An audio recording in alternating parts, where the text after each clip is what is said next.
অশান্ত বাংলাদেশ, সেখানে নৈরাজ্যের ছবি, দিকে দিকে সংখ্যালঘু নির্যাতন করে চোখ রাঙানি বাংলাদেশের।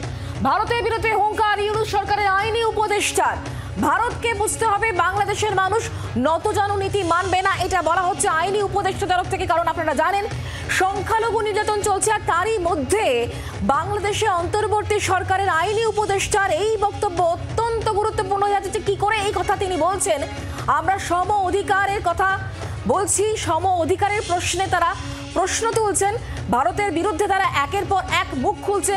সংখ্যালঘুদের রক্তে ভিজছে যখন গোটা বাংলাদেশ, যেখানে তাদের সুরক্ষা নিয়ে প্রশ্ন উঠছে, আর তারই মাঝে বাংলাদেশের অন্তর্বর্তী সরকারের আইনি উপদেষ্টা তিনি সম অধিকারের কথা বলছেন এবং তিনি বলছেন নির্যাতন বা নতজানু বাংলাদেশ আর হবে না।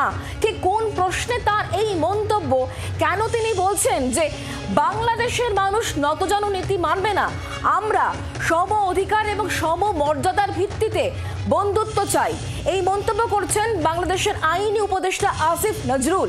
আমরা কথা বলবো, আমাদের সঙ্গে রয়েছেন আমাদের প্রতিনিধি রাজীব চক্রবর্তী। রাজীব, বাংলাদেশে আমরা যে ছবি এই মুহূর্তে দেখতে পাচ্ছি, গোটা বাংলাদেশ জুড়েই নৈরাজ্যের ছবি। একদিকে সংখ্যালঘুদের ওপর আক্রমণ, যথেচ্ছ অত্যাচার করা হচ্ছে, ধর্মীয় স্থানগুলো বাদ যাচ্ছে না, তারই মধ্যে বাংলাদেশের আইনি উপদেষ্টা তিনি সম অধিকারের কথা বলছেন।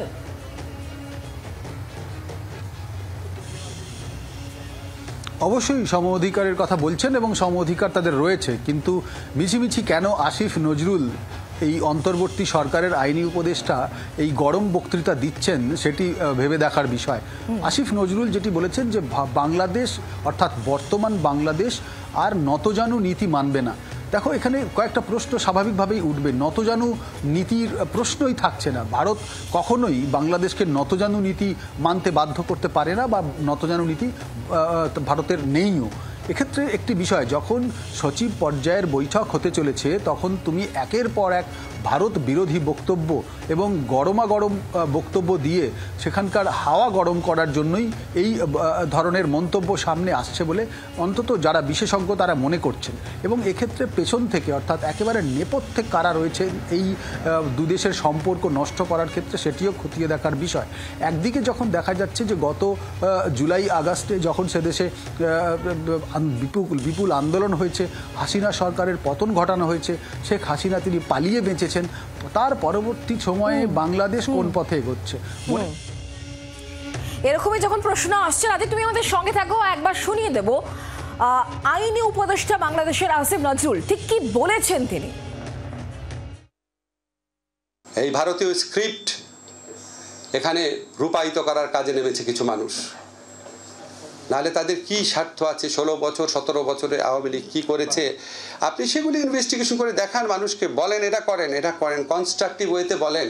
বাংলাদেশকে নিয়ে ঠাট্টা রসিকতা মেতে উঠেছে, বাংলাদেশের মানুষকে নিয়ে ছিনিমিনি খেলা শুরু করেছে। এই দেশকে লুট করে মহিলা, আবার বলে আমার বোন আমারে বলে তুমি 15 কোটি মানুষকে খাওয়াও, রোহিঙ্গাদের খাওয়াতে পারবা না। ছি, এখন তো সে নাই, আমরা খাচ্ছি না। আমাদের কি উচিত? আমাদের উচিত তারা বাংলাদেশকে যেভাবে লুট করেছে এই লুটের অর্থ ফেরত আনা, লুটের চিত্র মানুষের কাছে তুলে ধরা। আমরা কথা বলবো আবারও, রাজীব আমাদের সঙ্গেই রয়েছেন, আমাদের প্রতিনিধি রাজীব। বারবার করে বাংলাদেশের বক্তব্য যখন আমরা তুলে ধরছি তখন বারবার ভারত বিরোধী মন্তব্য, ভারত বিদ্বেষী মন্তব্য।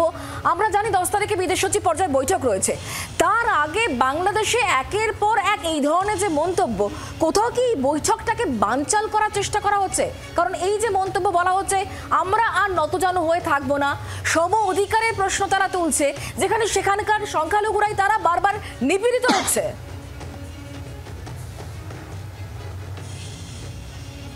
দেখো, আসিফ নজরুল যিনি আইনি উপদেষ্টা তিনি বলছেন ভারতের তৈরি স্ক্রিপ্ট, আর এই ভারতের তৈরি স্ক্রিপ্ট বক্তব্য রাখার পরে ভারতের সঙ্গে বৈঠকে বসতে চলেছেন সে দেশের বাংলাদেশের বিদেশ সচিব।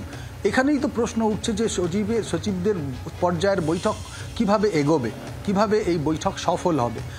একের পর এক নেতা, এই আসিফ নজরুল তিনি এর আগেও একই ধরনের মন্তব্য করেছেন, ভারতের বিরুদ্ধে বিষোদ্গার করেছেন, ভারত ষড়যন্ত্র করছে। এবং শুধু এই আসিফ নজরুল নন, রাজীব তুমি আমাদের সঙ্গে থাকো। আমরা এই মুহূর্তে আন্তর্জাতিক সম্পর্ক বিশেষজ্ঞ রাজাগোপাল চক্রবর্তীর সঙ্গে যোগাযোগ করতে পেরেছি টেলিফোন লাইনে। রাজা গোপাল বাবু, যেটা আমরা গোটা বাংলাদেশ জুড়ে দেখতে পাচ্ছি একটা নৈরাজ্যের ছবি, সংখ্যালঘুরা সেখানে অত্যাচারিত হচ্ছে, ধর্মীয় স্থানগুলো বাদ যাচ্ছে না। আর এরই মধ্যে বাংলাদেশের আইনি উপদেষ্টা আসিফ নজরুল তিনি সম অধিকারের কথা বলছেন এবং তিনি বলছেন বাংলাদেশ আর নতজানু হয়ে থাকবে না। এই যে মন্তব্যগুলো উঠে আসছে কিভাবে দেখছেন? কারণ আমরা জানি 10 তারিখে বিদেশ সচিব পর্যায়ের বৈঠক রয়েছে, তার আগে এরকম গরম গরম মন্তব্য। না দেখুন, এই নতজানু কি করছে আমি তো জানা নেই, আর বাংলাদেশকে নতজানু করার চেষ্টা ভারতের নেই, এটা তো ওনার বোঝা যদি না থাকে এটা বুঝে নিক ভালো হবে।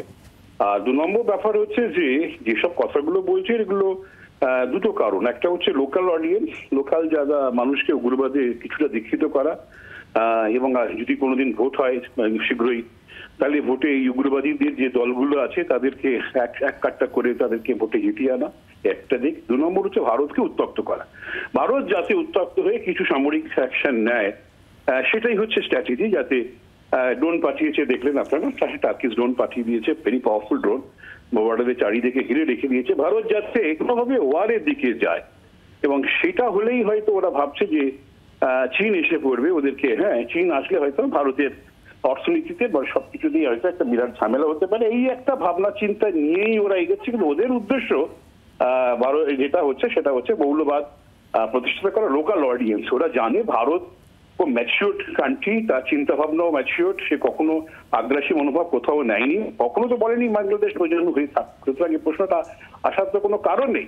এগুলো ওরা পরিষ্কারই ভারতকে উত্তপ্ত করতে চাইছে। দেখা যাক, পররাষ্ট্র সচিব তো কালকে যাচ্ছেন, উনি কি করেন না করেন সেটাই আমরা দেখবো, কি কথা বলেন।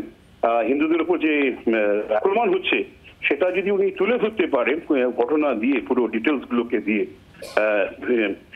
কোন কোন মন্দির, সমস্ত ডিটেল লিস্ট ওনাকে তো ক্যারি করতে হবে। হাই কমিশনার নিশ্চয়ই সে কাজটা করছে বা করবে, সেইগুলো উনি দিয়ে আসুক। তারপরে দেখা যাবে যে ভারত কি করবে না করবে। ভারত সামরিক, military is not A option right now. এটা বাংলাদেশ বুঝুক যে ভারত যতই প্রভোকেশন আসবে না, আমরা মিলিটারির দিকে যাব না। একদম, আমাদেরও সেদিকে অবশ্যই নজর থাকবে। বাংলার আওয়াজ, বাঙালির আবেগ, জি 24 ঘন্টা।